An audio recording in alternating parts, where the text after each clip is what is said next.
poverty is one of the biggest concerns for governments around the world, at least the democratic ones, because it's the clearest indicator of whether a government is truly working for the welfare of its people. When a government manages to reduce poverty by even a few percentage points, it celebrates the achievement as if it has won a major war. But despite various schemes, programs, and initiatives aimed at tackling poverty, nearly a quarter of the global population still lives in it. According to the latest data, around 700 million people live in extreme poverty, surviving on less than $2 per day, and another 1.3 billion live on less than $3.20 per day. So the question is, if there have been active efforts to eradicate poverty for decades, why is it still so persistent? And why does it still seem nearly impossible to escape?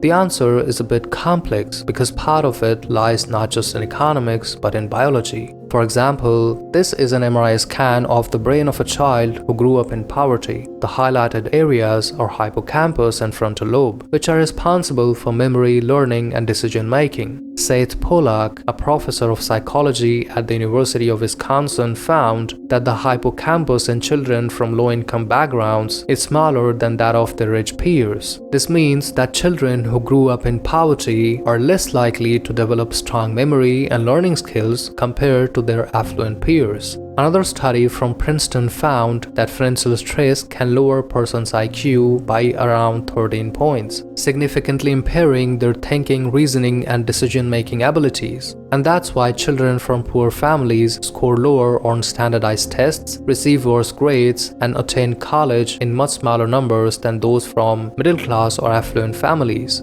In 2014, the high school dropout rate among individuals aged 16 to 24 was 11.6% in low-income families compared to only 2.8% in high-income families. Data also suggests that individuals within the top family income quartile are 8 times more likely to obtain a bachelor's degree by the age 24 compared to those from lowest family income quartile. Now, there are other factors such as lack of resources, low level of paternal education, and unstable living conditions that affect the education of children living in poverty. But these studies show that stress of poverty literally changes the physical structure of the brain that can affect multiple aspects of a person's life. That's why individuals coming from poverty often experience recurring patterns of chaos. They are more likely to suffer from psychological distress, higher rates of anxiety and depression, lower education attainment, higher crime rates, and substance addiction. In fact, we often see artists and musicians who rise from poverty to wealth only to go broke again. For example, MC Hammer, whose real name is Stanley Kirk Burrell, rose from a tough childhood in Oakland, California to become one of the biggest hip-hop stars of the early 90s. At his peak, he was worth $70 million. However, his extravagant lifestyle led to financial ruin. He spent lavishly on a $17 million mansion, luxury cars, private jets, a 200-person entourage, and charitable donations. By 1996, he had filed for bankruptcy, citing $13 million in debt. Now, beyond these individual struggles, there are many systemic and environmental factors that collectively reveal a much harsher reality of poverty. A friend of mine from Nigeria once told me a story that has stuck with me ever since. He said he grew up in a small rural village back home, a place where life was simple but also brutally hard for many. Most people were just trying to make it through the day. His own family was middle class by local standards, which meant they had enough to eat, maybe some savings, but nothing fancy. He said there were a few homes in the area where people came from extreme poverty, surviving either by begging or doing daily wage work. One day, a child from one of those families, just a little boy, was hit by a truck and died instantly.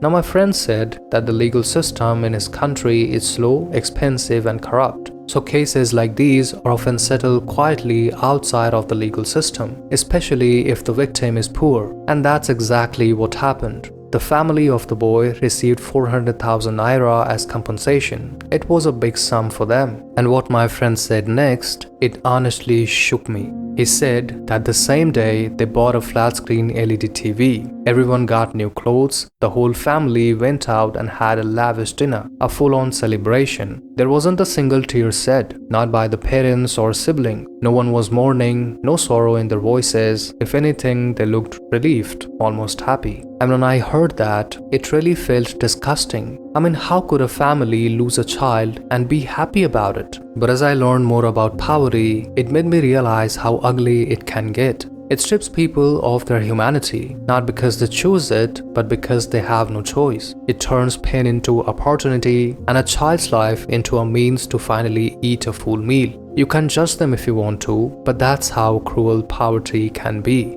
Now, regardless of the reason, the fact is the family had gotten the money. They could have used it to start a small business, saved it for a rainy day, or invested it to build a better future. But instead, they chose to fulfill their immediate desires the moment they got the chance. Because poverty isn't just about the lack of money. It's a web of cultural, social, and systemic challenges that trap people for generations. For example, if someone wants to take out a loan, they'll need a credit score and a stable income. But many low-income individuals have limited or no credit history, and their income doesn't qualify them for a low-interest loan. So they often have to rely on high-interest debts such as payday loans and subprime credit cards, which only pushes them further into poverty. Many kids from low-income households often grow up in broken homes and high-crime environments, which also impacts their mental health and overall lives. This is Mercedes, a teenager who comes from a poor family in Tanzania. Her father died from an illness when she was a kid. After his death, her mother entered into a relationship with a cruel and alcoholic man who used to beat the entire family for no reason. And most of the time, they had to sleep outside in abandoned houses owned by other people just to escape his cruelty. At home, they could only afford one meal a day, often relying on the generosity of neighbors to survive. And sadly, this isn't just Mercedes' story. It's the reality of many children who grow up in poverty. Now just imagine yourself in a scenario where you never have enough to eat, where hunger isn't a phase. It's a permanent feeling. Your father is an alcoholic or is in jail. Many around you are involved in some form of crime because that's the only way they know to survive. You have no access to proper healthcare or education, and every day feels like a battle just to exist. Now tell me, what would you do? Would you sit down and make long-term strategies for the future? Or would you simply focus on doing whatever it takes to survive one more day? The irony is, when you are in poverty, you don't have the luxury to choose. You are in survival mode by default. Because when you look closely, poverty reveals itself as a vicious cycle. If a child is born into a poor family, they'll likely experience nutritional deficiencies, limited parental care, and constant underlying stress, all of which affect cognitive development, making it harder to excel in education. Poor education leads to low-paying jobs. Lack of money results in stress and depression, which in turn affects the ability to properly take care of children. And this cycle continues, trapping families in poverty for generations.